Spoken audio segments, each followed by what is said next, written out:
papaano yayaman. Ayan. So yung gustong yumaman, manatili, yan namang gustong mahirap, doon sa likod. Sinong gusto yumaman? Taas ang kamay. Yung ayaw magtaas ng kamay, hindi ayaman. Sige, ulit-ulit ha, makinig kayo dito. Sino yung gusto yumaman? Taas ang kamay. Sisigaw na malakas na Amen. Ayun. Kailangan tayo mayroong unity sa pagsigaw. Sino po ang gustong yumaman? Magsabi na malakas na Amen! O di ba may dating?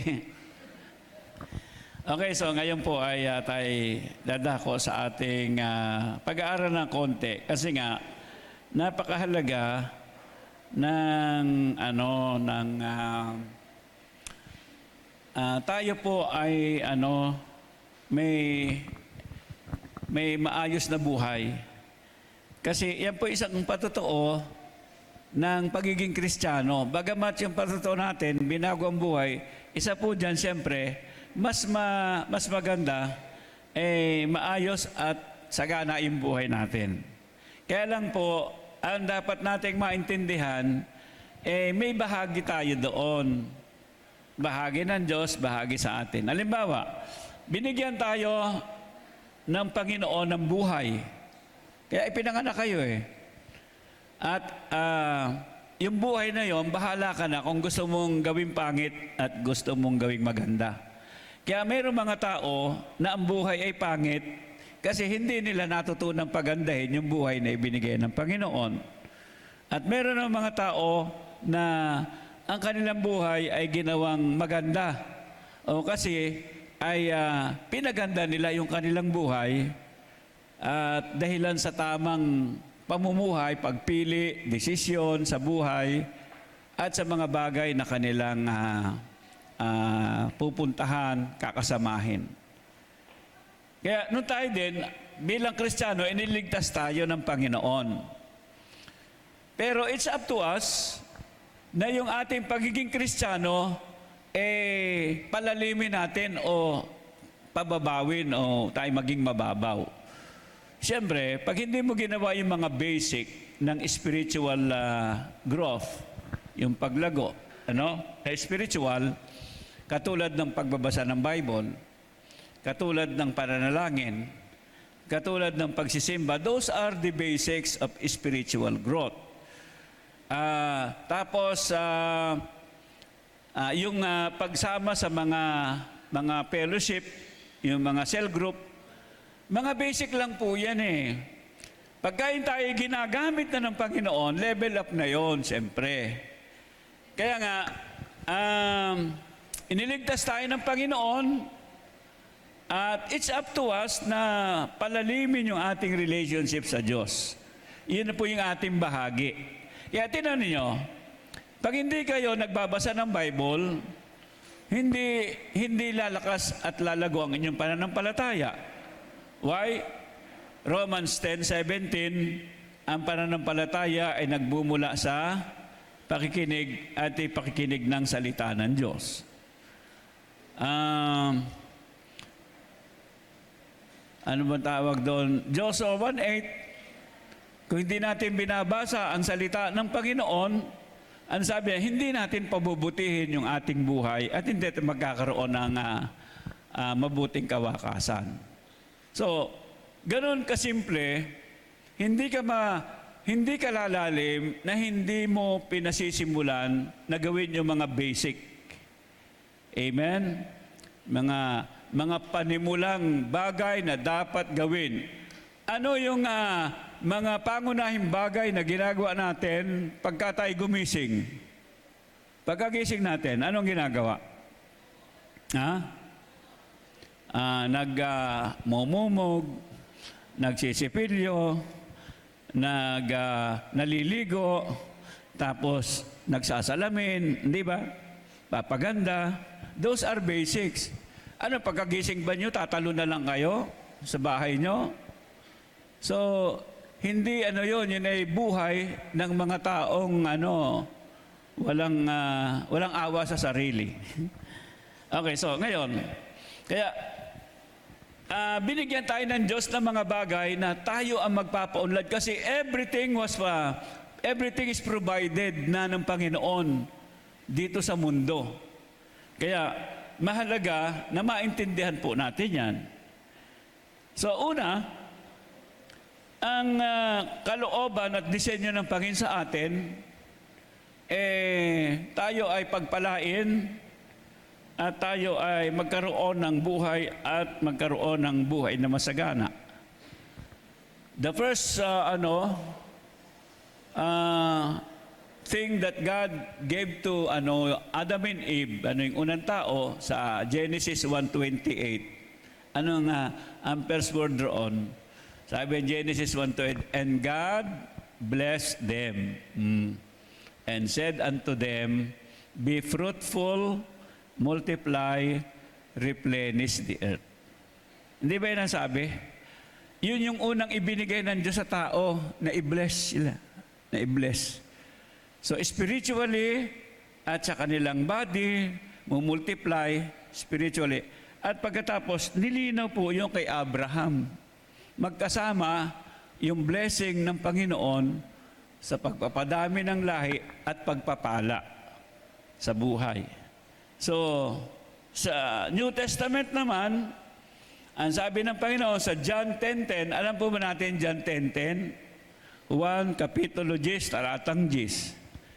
Ang sabi, ang magnanakaw na parito para magnakaw, pumatay, pumuksa. O yun, trabaho yun ng demonyo, sapagkat ang demonyo ay magnanakaw. At pagkatapos, yung second sentence, sabi diyan, but I am come that you may have life and have it more abundantly. Sa Tagalog, ako'y naparito para kayo bigyan ko naman ng buhay. At buhay na masagana. Sa ibang salin, kasiya-siya. So, kaya pagka ang buhay mo wala sa purpose ng Panginoon, ay siyempre hindi kasiya-siya yung buhay. Ikaw ay laging struggle, laging gutom, laging nangangailangan ng tulong, sa halip na tayo ang maging daluyan ng pagpapala. Hindi madali, pero kagaya nga nung sabi ko sa iyo, ang bahagi natin sa buhay natin at sa pagiging Kristiyano natin, yung pabutihin mo. Ngayon, kung wala kang gagawin, natural, hindi bubuti yung ibinigay sa iyong buhay at yung iyong relationship bilang anak ng Diyos. Amen? Sabi natin sa tabi natin, amen ba? So, dalawang magkaibang trabaho ng demonyo at saka ng Panginoon. Gusto ng demonyo, maghirap ka. Nakawan ka ng lahat ng mga gustong ibigay sa iyo ng Panginoon sa pamagitan ng pandaraya niya sa isip mo. Diyan nagsisimula yan sa isip Pagkatapos, ang gawa naman ng Panginoon, bigyan ka ng buhay na walang hanggan at buhay na masagana sa lupa hanggang tayo nato pa sa buhay na pansamantala. Dalawa magkaiba.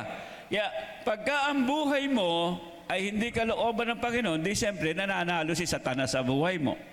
Maaaring pupunta ka sa langit pero kaawa-awa ang buhay. Kasi hindi naman tayo, hindi naman nakasalig ang ating kaligtasan sa, hindi naman basihan dyan ang iyong dami o kaunti ng iyong pag-aari sa buhay. Kung hindi yung iyong pagtanggap sa Panginoon. Pero, siyempre, mas marami tayong magagawa sa Panginoon kung siyempre mabuti ang buhay natin. At ito yung ating magiging living testimony, yung buhay na patotoo. At yan ang pinakamabuting sermon, buhay na binago, buhay na pinagpala. O yun, living testimony yun. At yun ang pinaka-powerful sermon. Dati ako ganito, ngayon ganito na ako. Dahilan sa sumunod ako sa Panginoon. O, ganun kasimple po yan. So una, lagi natin tandaan, sa kalagayan naman ng mayaman at mahirap, rich and poor are both created by God. Lagi yung tatandaan yan. Parehong tao yan. Yumaman lang yung isa at yung isa ay naging mahirap. What is the difference? Anong pagkakaiba noong mayaman, mahirap? Pareho naman silang nilikha ng Panginoon. O sabi sa Proverbs 22, 2 and 3. Sabi dyan, the rich and the poor have this in common. O pareho, have this in common. The Lord is the maker of them all. So, ang ibig lang sabihin, yung taong mayaman at yung taong mahirap, parehong ang Diyos ang lumikha noon. Pero bakit sila nagkaroon ng magkaibang buhay? Tuloy tayo sa 3. A prudent man foresees evil and hides himself. Yung taong matalino, nakikita niya yung mangyayari, na-anticipate niya yung mangyayari sa inaharap. At siya'y gumagawa ng solusyon para maligtas. Samantala, sabi niya, but the simple pass on and are punished. Yung mga walang pakialam sa hinaharap nila, kumbaga sa ngayon, kumain na lang, ngayon, bukas wala na. So, wala na silang pananaw sa ibang mga araw ng buhay nila. So, ngayon, yun ang pagkakaiba nun. Aanin ko dito yung, doon sa bandang huli, para maintindihan yung... Ang maghihirap, walang pangitain sa inaharap. Walang karunungan. Walang sikap, mga tamad. Okay, hindi yayaman yun. Yun yung mga mananatiling mahirap. Yun yung tinatawag na hanggang tumanda, sila ay magiging mendicant. Alam ba niyo yung mendicant? Lagi nakaasa sa iba. Oo.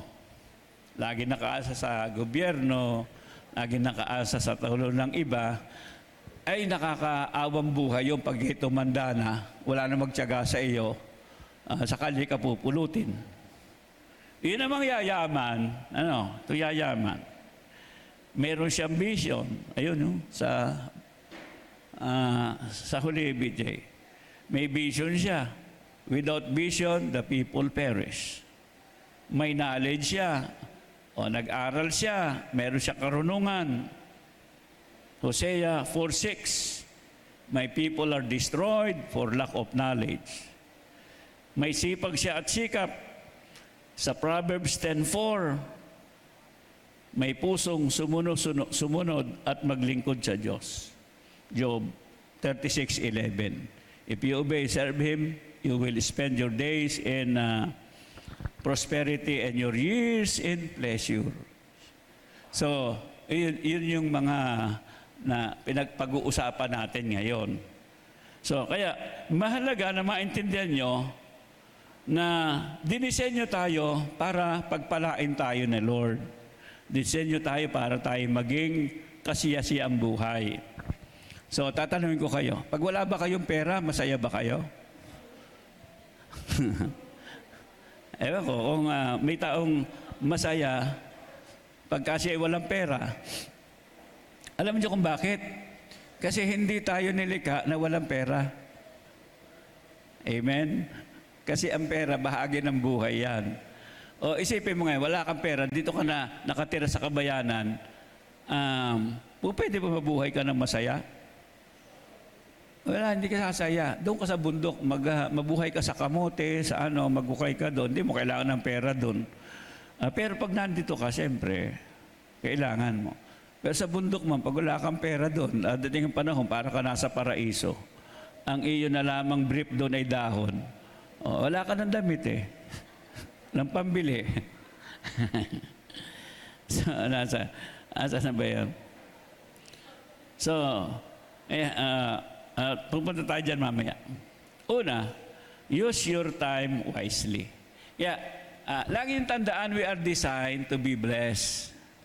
Kita nyo, pagka tayo may sakit, masaya ba tayo pag may sakit? Sino masaya rito pag may sakit? Taas sa kamay. Wala. Pero, kaya pag may sakit tayo, anong ginagawa natin? Nagpapagamot tayo. Amen. Kasi hindi tayo dinisenyo na mayroong sakit. Amen. Nakita nyo ang kaibahan? Dinisenyo tayo para sa buhay na kasiyasiya. Kaya, kabaligtaran ng buhay na kasiyasiya, malungkot tayo. Hindi tayo masaya. Amen. Kaya, ang purpose ng Diyos sa atin talaga, para tayo ay i-bless niya, dapat maintindihan ninyo na we are designed hindi para sa kahirapan, hindi para sa pagiging pasanin ng ibang tao. Tayo dinisenyo ng Diyos para tayo ay mabuhay na kasiyasiya at maging channel of blessing. So, kaya ang una, para tayo magising, sa mahalagang bagay na ito, use your time wisely. Gamitin ninyo ang inyong oras ng may katalinuhan. Ephesians 5:15-17. See then that ye walk circumspectly, not as fools, but as wise, redeeming the time, because the days are evil. Wherefore, be ye not unwise, but understanding what the will of the Lord is. O sabi niya, mag-ingat nga kayong lubos kung paano kayong lumalakad, huwag gaya ng mga mangmang, kundi gaya ng marurunong, na inyong samantalahin ang panahon, sapagkat ang mga araw ay masasama. Kaya huwag kayong maging mga mangmang, kundi unawain ninyo kung ano ang kalooban ng Panginoon.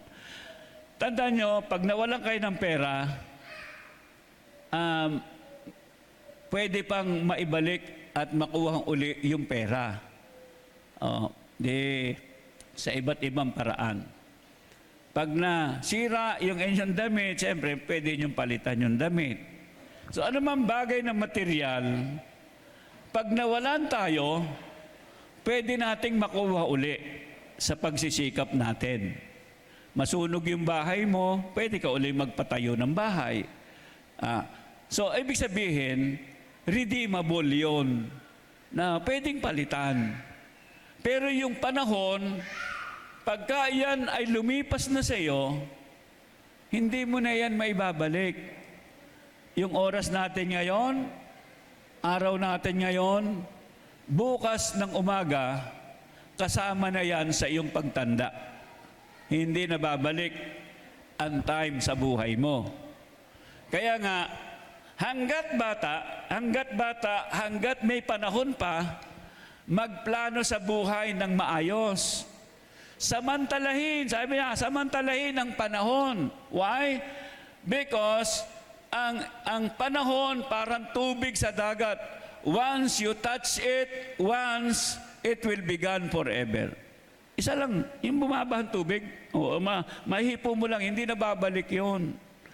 Ang time, pag na lumipas sa iyo, hindi na babalik yung kaya yung mga papetek-petek, mga patamad-tamad, mga walang ginagawa sa buhay, walang plano sa buhay, pagka yan ay nagising at matanda na sila, too late the hero na yon. Wala na. Tanda na eh. Wala nang panahon. Amen? O sabi mo sa iyong katabi, nakikinig ka ba? Kaya, redeeming the time, for the days are evil. The only thing that we cannot redeem, yung hindi na natin maibabalik pa, yung ating lost time. Amen. Kaya nga, mahalaga na hanggat kayo nasa edad na ganyan, mahalaga na huwag niyo sayangin ang panahon. dapat may plano kayo. 5 taon mula ngayon, 10 taon mula ngayon, ano ang aking magiging buhay? Tapos 20 taon mula ngayon, kung ako'y 50 anyos na, ano ng buhay ko? Dapat meron kayong ganoong pananaw. Amen?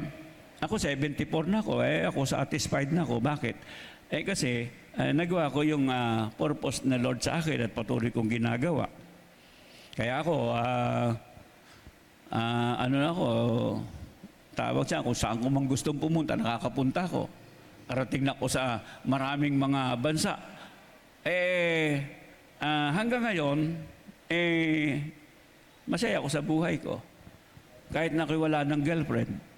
Amen? Ay, ano ng girlfriend ko eh. So, bahala siya sa buhay niya. Gano'n lang. Gano'n lang ang buhay. Amen? Amen. Okay, so, redeeming the time. Make use of your time. Use your time wisely. Marami ako nakita po kasi sa tagal ko ng pagpapastor, ang daming mga nalapit sa akin kahit hindi mga taga rito. Nagsisisi sila. Kasi nung bata sila, wala silang ginawa kundi magwala. Kasi kumakain eh. Buhay yung nanay niya, buhay yung tatay niya.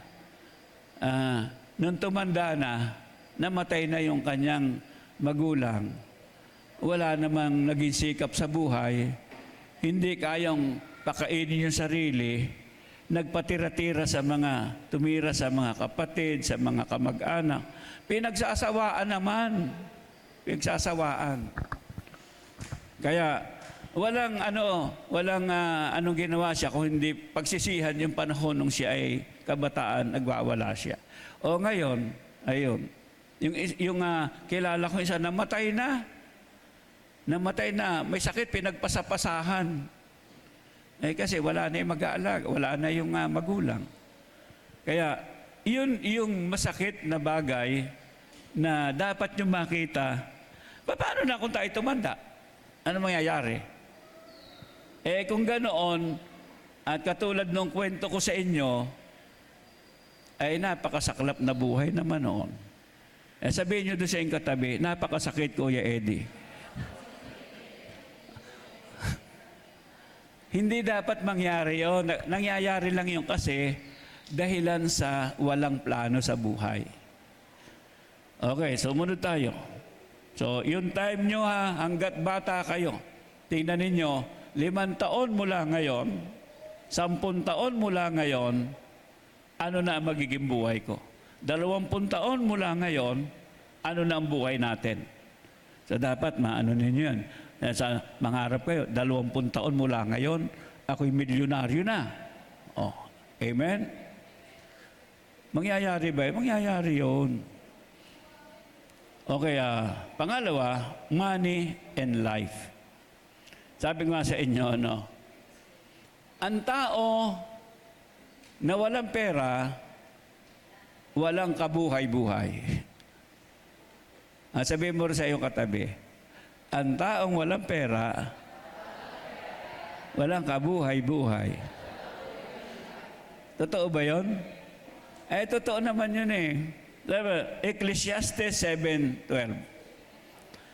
For wisdom is a defense, and money is a defense. But the excellency of knowledge is that wisdom giveth life to them that have it. Pansinin niyo yung pangalawa. Sabi niya, money is a defense. Pangalawa, Ecclesiastes 10:19. Ang sabi diyan, a feast is made for laughter, and wine make merry, but money answers all things. Ang kapistahan daw ginagawa sa ikapagtatawa, kasasaya, alak ay sa nagpapasaya sa buhay. At ang salapi, sabi niya, ay sumasagot sa lahat ng mga bagay. So, hindi pwedeng ihiwalay ang pera sa ating buhay. Kasi, ano yung kabubuhay mo? Pupunta ka sa palengke, wala kang pera, uuwi ka ba na may bigas, may ulam? Pupunta ka sa mall, tapos bibili ka ng gusto mo ng damit, wala ka namang pera, uuwi ka, meron ka ba madadalang damit o sapatos? Wala. Baka hindi ka makarating doon kasi wala kang pamasahe. Ngayon, kasi ang pera mo ang nagko-convert ng iyong ikabubuhay. Diyan ka, hindi ka naman lagi makakahingi. Sabi ko nga sa inyo, doon ka tumira sa bundok. Hindi ba? Tanim ka ng kamuti doon. Pero kahit pa paano, kailangan pa rin ng pera. So, hindi ka na makagagawa ng asin. Sarili mo, bibili ka rin ng asin. O hindi, kailangan mo rin ng pera. Mga basic, lutuan. O hindi mo naman pwedeng laging kawayan ng paglulutuan mo. So, kailangan pa rin ng pera kahit kayo nakatira sa bundok. Money answers everything. Kaya, ang pagpapala, the Bible talks 3% ng Bible po, it talks about money. Indirectly or indirectly, directly or indirectly, it talks about money. Kasi nga, ang pera po ay buhay. Yan ang pinanggagalingan ng ating kakainin. Hindi ka makakabili ng pagkain, wala kang pera. Amen? Amen. So, sabihin mo sa iyong katabi, ang Kristiyanong walang pera, walang kabuhay-buhay. Kaya, tinuturo ko sa inyo, kasi gusto ko kayo ay maging mga milyonaryo. Pagka dumating na kayo sa edad nyo, mga 40, si Jack Ma nga, hindi ba? Kinukwento ko nga sa dalawa kanina, si Jack Ma, kilala si Jack Ma? Yung bilyonaryong incheck. Naglalakad yun, kung titignan, babasahin mo yung kanya istorya. Naglalakad yun kasi walang pamasahe papunta ng school. Maraming pagkakataon, hindi siya kumakain kasi talagang wala siyang pera. Pero alam po nyo, naging isa sa pinakamayamang inchik siya. O yung Chinese billionaire. Ganito sabi niya,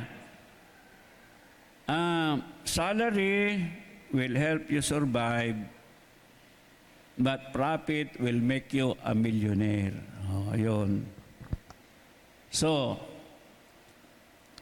mahalaga na maintindihan po natin yung prinsipyo pong iyon. Kaya, with that, kailangan natin change your mindset. Yun.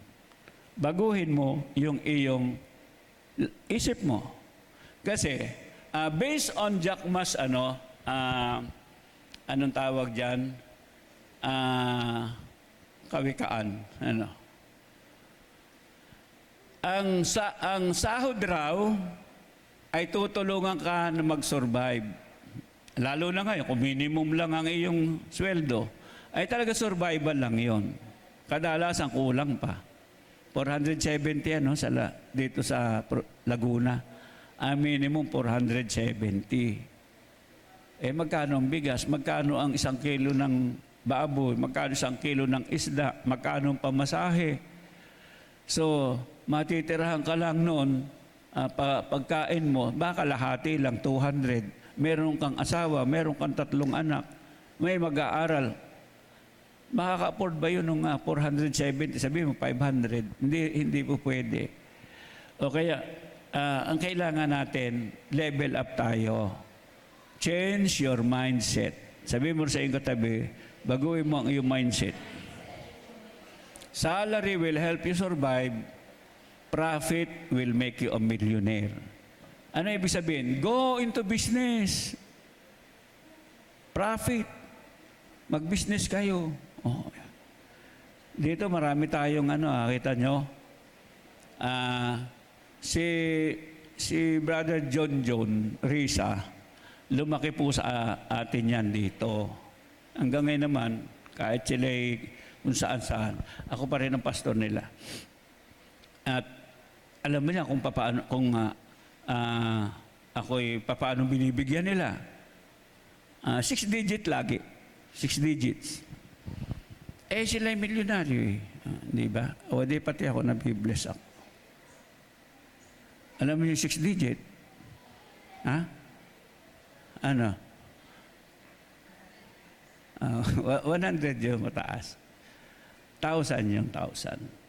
So, ibig sabihin, dati magsasapatos, dati magtitinda, o ngayon, mayroong malaki negosyo.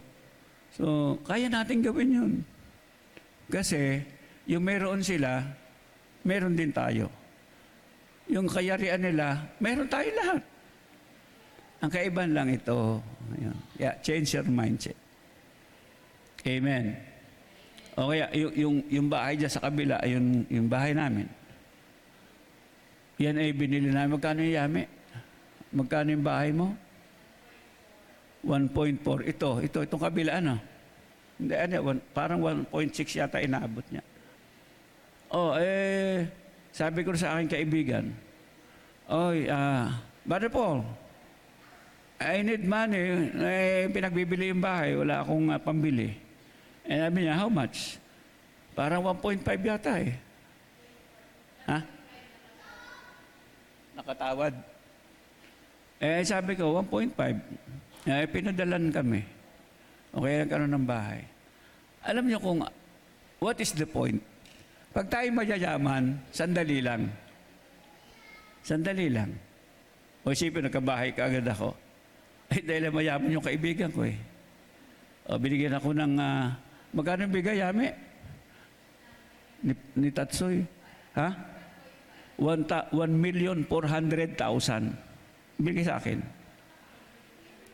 So, ngayon, ang punto ganito. Kung kayong lahat, tayo lahat, magiging milyonaryo tayo. Ano ba niyo sa? Sige, maganda-handa kayo, tayo aarkilan ng eroplano doon tayo sa Hong Kong, tayo manananghalian. Amen? Pwede ba yun? Pwede yun. Kaya lang, hindi natin magagawa. Wala man tayong pera na ganun kalaki. So, Proverbs 23:7. 23:7. For as he think in his heart, so is he. Yan. Kung ano ang iniisip niya sa kanyang puso, magiging ganoon siya. Pag hindi mo nailagay sa isip mo na dinisenyo ka ng Diyos para ikay pagpalain, ikay yumaman, hindi kaya yaman. Nagsisimula yan sa adjust your mindset. Amen? Adjust your mindset. Alam ba ninyo yung Robinson, sina Gokong Wei, sila Henry C. Dumating dito yan, mga nakasando yan. Mga budigero sila.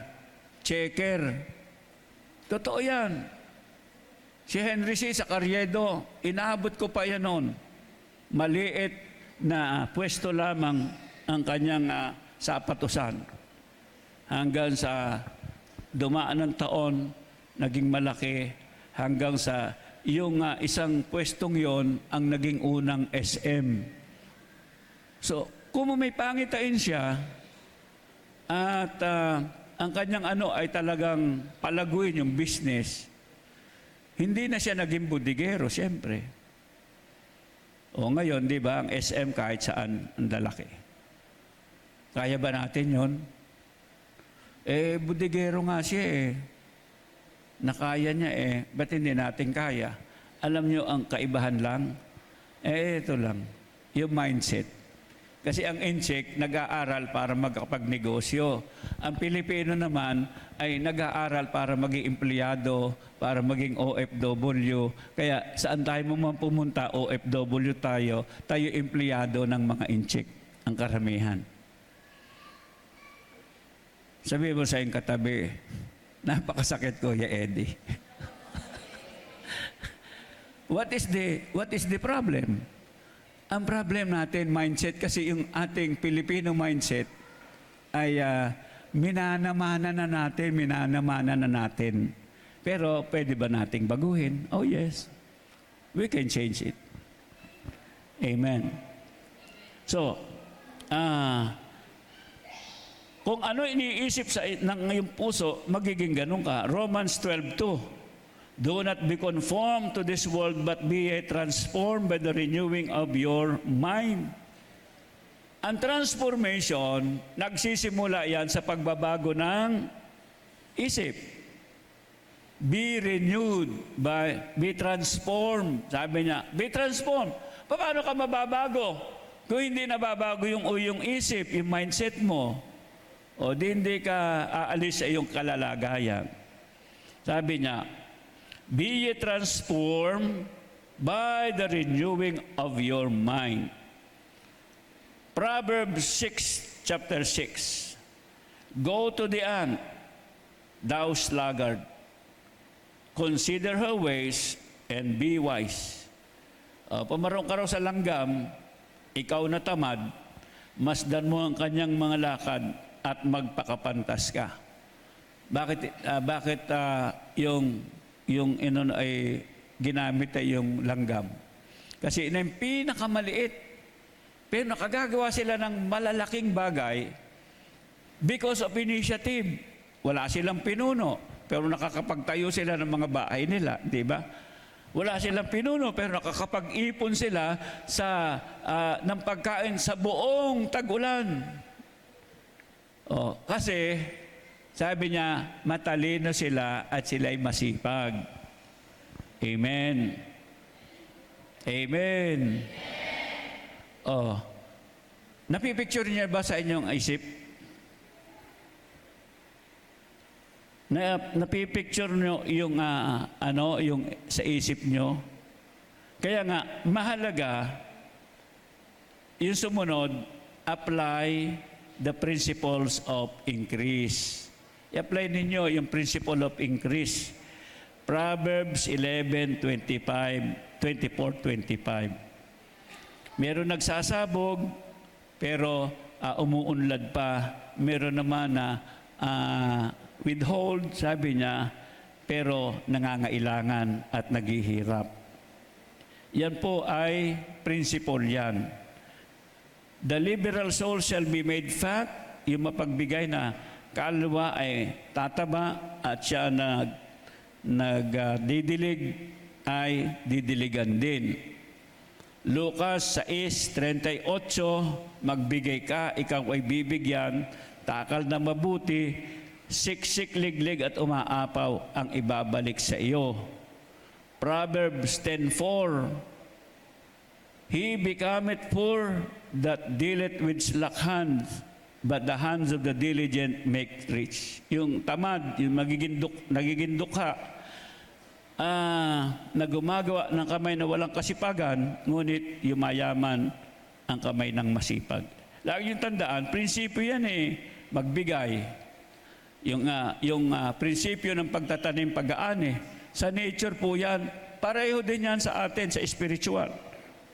28:19, yung bumubukid ng kanyang lupain, Proverbs 28:19, magkakaroon ng saganang tinapay, ngunit siyang sumusunod sa mga walang kabuluhang tao, madudukhang mainam. Galatia 6:7-9 at 10, huwag padaya, ang Diyos hindi na pabibiro, ang iyasik ng tao, siya niyang muling aanihin.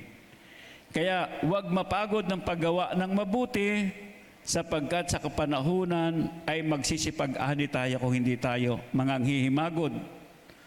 Sa verse 10, kaya nga samantalang tayo'y may pagkakataon, magsigawa tayo ng mabuti sa lahat at lalong-lalo na sa mga kasangbahay sa pananampalataya.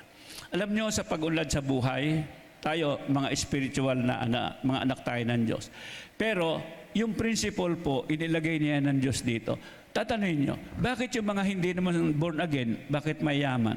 Bakit yung maraming mga ateista, hindi naniniwala sa Diyos, pero bakit mayroong mga milyonaryo?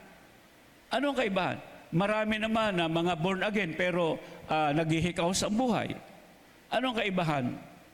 Ang kaibahan po, they learn to apply the principle ng ikris. They went to business, they go to business. Siyempre, wag tamad sa trabaho, don't be slothful in business. Sabi niya, fervent in spirit, serving the Lord. Amen. Sa Romans 11. Okay, kaya nga, nandun po ang kaibahan nun. Kasi tayo ng dasal, pero ang karamihan ay hindi humahanap ng karunungan. Pwede kang maging masipag, pero wala ka namang karunungan. Pwede kang tumanda ng pagkakargador sa palengke. Masipag nga, pero hindi ka yayaman. Kinakailangan, meron kang karunungan at meron kang sipag. Nakita pa nyo, meron mga tao na isang perma lang, milyon-milyon, libo-libo. Meron mga tao na magdamag na nagtutulak ng kariton, isang taon na, hindi pa kasing nung isang perma nung maigi ang buhay. So, principle ang problema po noon. Kahit born again ka, tamad ka, hindi mo ini-apply yung principle para umunlad ang buhay mo, hindi ka yayaman. Amen. Kahit na hindi ka naniniwala naman sa Diyos, pero ini-apply mo yung principle na inilagay ng Diyos, uunlad din ang buhay mo. Yun ang kaibahan po noon. Nandito na yung principle Andyan ang lupa. Paano kang aani? O anong gagawin mo? Ilagay mo yung bini sa lupa. Principle po yon. May dasal o wala yun, tutubo yon. Napansin po ba ninyo yun? Kasi,